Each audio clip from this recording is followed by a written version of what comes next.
है। राजकुमारी तो यहाँ पर है, लेकिन ये राजकुमारी तो कितनी सुंदर है। मैंने आज तक इतनी सुंदर राजकुमारी कहीं नहीं देखी। अरे राजकुमारी, तुम शांत हो जाओ, तुम्हें कुछ नहीं होगा।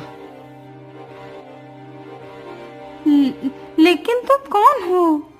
राजकुमारी जी, मेरा नाम प्रकाश है। मैं तुम्हें उस दानव से बचाने आया हूँ। परियों ने मुझे तुम्हारे बारे में सब कुछ बता दिया है।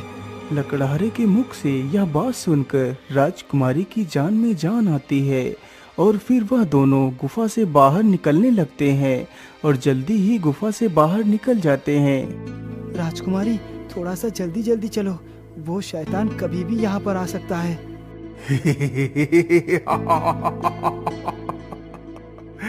अरे दुष्ट युवक, इतनी भी जल्दी क्या है?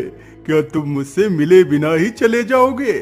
अरे दुष्ट, तुझे क्या लगा तू मेरी राजकुमारी को चुरा कर ले जा सकता है? चुपचाप राजकुमारी को छोड़कर चला जा, यदि अपनी जान की सलामती चाहता है तो। अरे दुष्ट दानव, मेरे होते हुए तू राजकुमारी को छू भी नहीं सकता। अच्छा, ऐसी बात है तो फिर ये ले, मैं यहीं से खड़े खड़े ही राजकुमारी को छूता हूँ। देखता हूँ तू मेरा क्या करता है।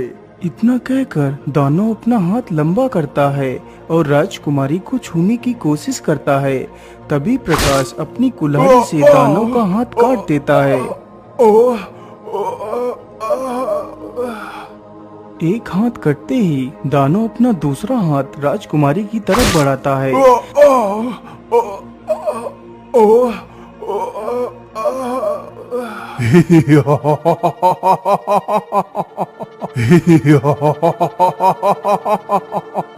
अरे ये क्या? मैंने इस दानव के दोनों हाथ काट दिए हैं, फिर भी ये दानव रोने की जगह हंस रहा है। आखिर ये कैसा दानव है? लकड़हारा इतना कह ही रहा था कि तभी दानव के दोनों हाथ हवा में उड़ते हैं और फिर से दानव के शरीर से जुड़ जाते हैं। यह देखकर प्रकाश काफी ज्यादा हैरान रह जाता है। प्रकाश, ये दानव ऐसे नहीं मरेगा, क्योंकि इसके प्राण इसके शरीर में है ही नहीं। इसके प्राण तो उस तोते के भीतर हैं। लेकिन राजकुमारी, वो तोता कहाँ है? वह तोता इस गुफा के भीतर ही एक पिंजरे में बंद है। तुम जल्दी से जाकर उस तोते को खत्म कर दो, तो यह शैतान भी मर जाएगा। इतना सुनते ही लकड़हारा गुफा की तरफ भागता है और गुफा में घुस जाता है। पीछे से वह शैतान भी गुफा की तरफ भागता है।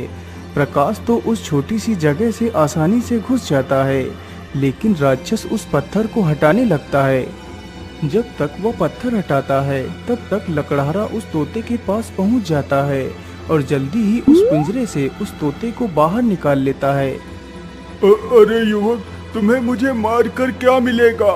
तुम मुझे मत मारो। मैं तुम्हें इतना सारा खजाना दूंगा कि तुमने अपने संपूर्ण जीवन में नहीं देखा होगा, और मैं राजकुमारी को भी कुछ नहीं करूंगा। शैतान लकड़हारे के सामने गिड़गिड़ाता है, लेकिन लकड़हारा उसकी एक बात भी नहीं सुनता और तोते की गर्दन को मरोड़ देता है। यह देखकर राजकुमारी प्रकाश के गले लग जाती है। अब तो राजकुमारी लकड़हारे की वीरता पर मोह हो जाती है और लकड़हारा भी राजकुमारी की सुंदरता में डूब जाता है। अब तो वह दोनों एक दूसरे से प्रेम करने लगते हैं। अरे राजकुमारी, तुम कहाँ खो गई? चलो, हमें परी लोक भी चलना है। हाँ हाँ गुलाब परी, चलो चलते हैं। इतना कहकर सारी परियां परी लोक को चली जाती हैं।